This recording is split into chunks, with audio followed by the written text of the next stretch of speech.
Hi all, Cynthia here from NB Pretty Papers, back doing a art journal page for this video.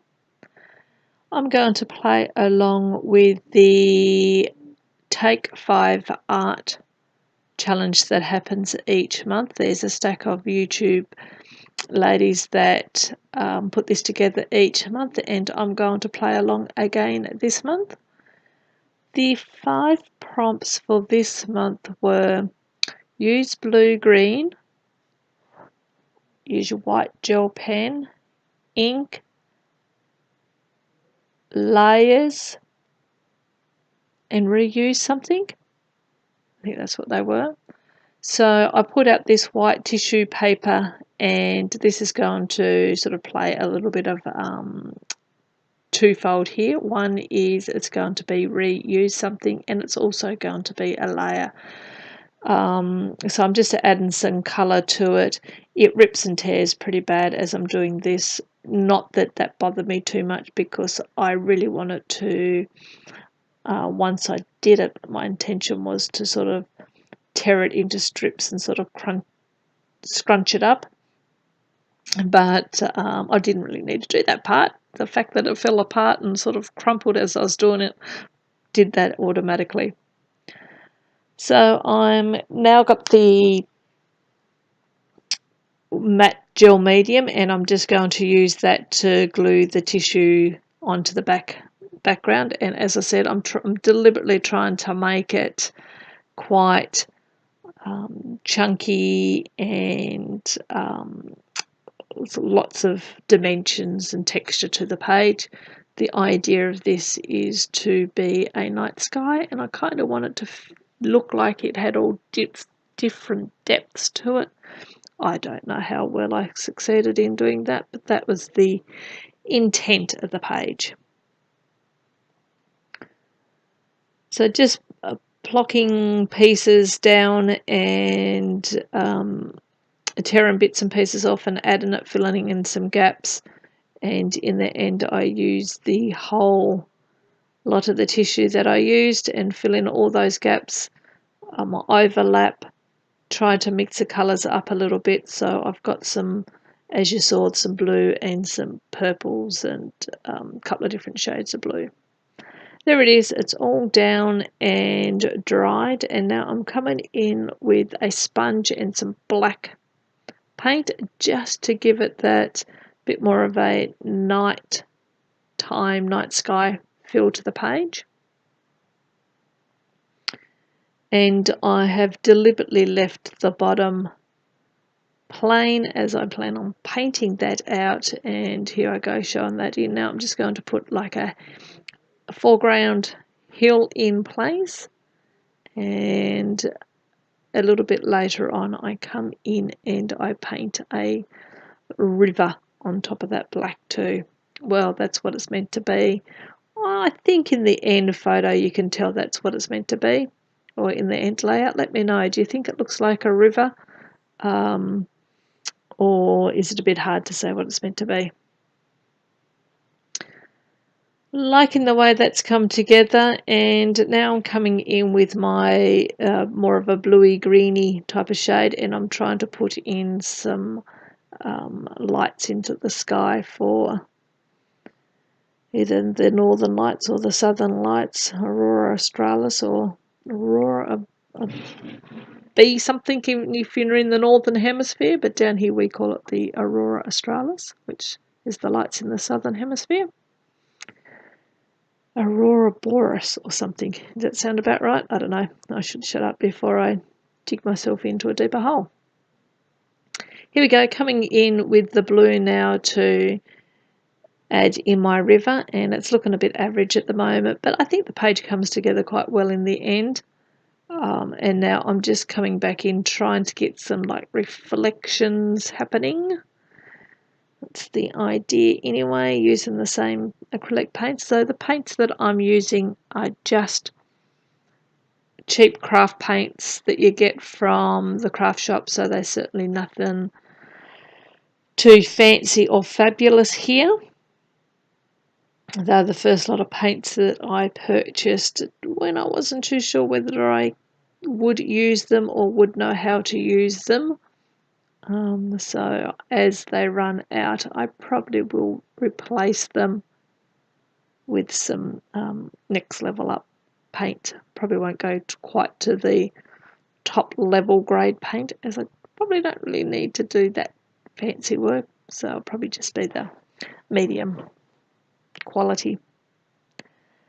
So I've drew in a tree, or painted in a tree there on the right. Just half the tree sort of overlapping the sky, trying to get a bit of a silhouette happening. And you saw me pull out some dies. I'm going to cut out some dies here in a moment of a couple of owls, a little birdie, and a couple of little clouds. They were a part of the set, so I thought, I might as well cut them out as I'm going. Just trying to make some of the lines a little bit more defined. With that tissue crumpled up in the background, it was a bit hard to get a nice crisp edge, which was fine. I didn't mind that. I just wanted to try to make that tree stand out a little bit more. Coming in and adding white gesso, just watered down, and this is acting as my stars in the night sky.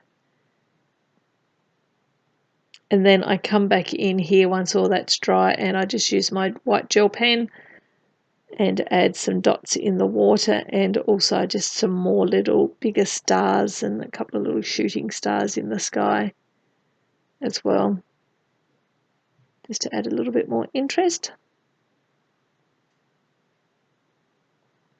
Trimming off the excess here. And not too sure what I do after that. We'll just have to wait and see together.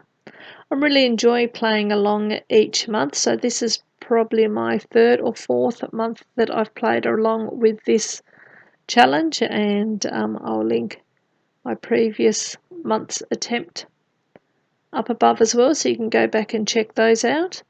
And I'm really enjoying playing along, so hopefully I will participate each month. Here's my little owls that I've cut out. Now the set that I have, one will emboss it and another one will cut it out. So it actually has some little embossed patterns on this owl as well. And I do the larger one and I then come in and do a little one as well. I probably should have waited for his eyes to dry before I attempt to glue it down, because I'm trying to glue it down without touching his eyes because the paint was still wet. But you know, why do something the easy way when there's a hard way to do it? Pull out this stamp here, and it's of, what would you call them? Reeds, I guess, some sort of reed. Water reeds is what I'm going to be using them for. Coming up here outside this river. Of course, because the sky is that tissue paper that you saw me put down, a lot of crumpled and textures, it doesn't stamp very well, and I knew that it wouldn't stamp well, but it was just going to give me a bit of an outline that I can then come back in with my pen. I use two different pens. I just use this ball pen here, and then a little bit later on I come in with a thicker Posca paint pen and just add a bit more detail as I make those stand out a little bit more.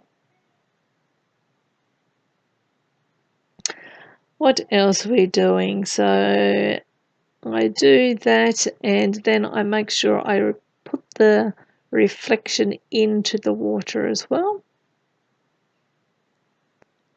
so that the rays sort of go down into the water and carries on that reflection.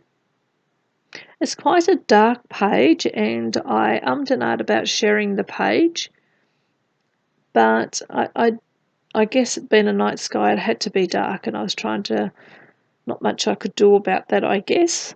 I ummed and ahed once again whether I like the page. I do, but because once it's dark, it's a little bit outside my comfort zone. I don't do too many black pages. I'm all about the pretty colours.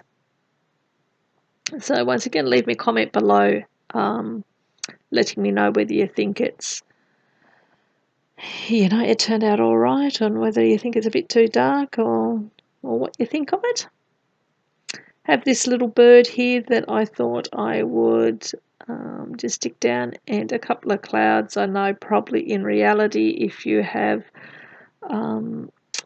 this Aurora Australis out at night, you don't really have clouds in the sky, but hey, it's my page and I'll put them on because I thought they looked cute.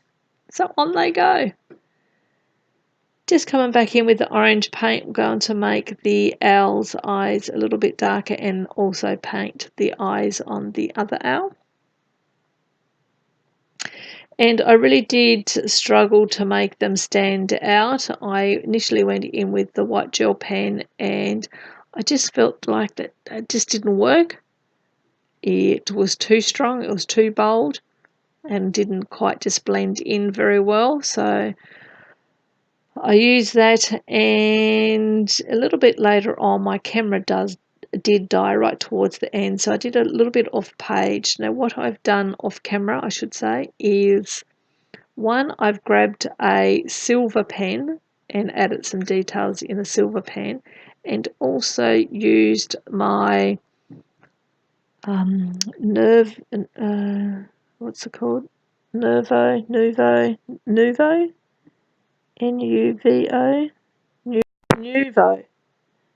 mousse in Old Navy to add some shine to the page, and that's pretty much it. So thank you very much for watching. If you like this process, please give me a thumbs up. Until next time, I will talk to you then. Catch you then.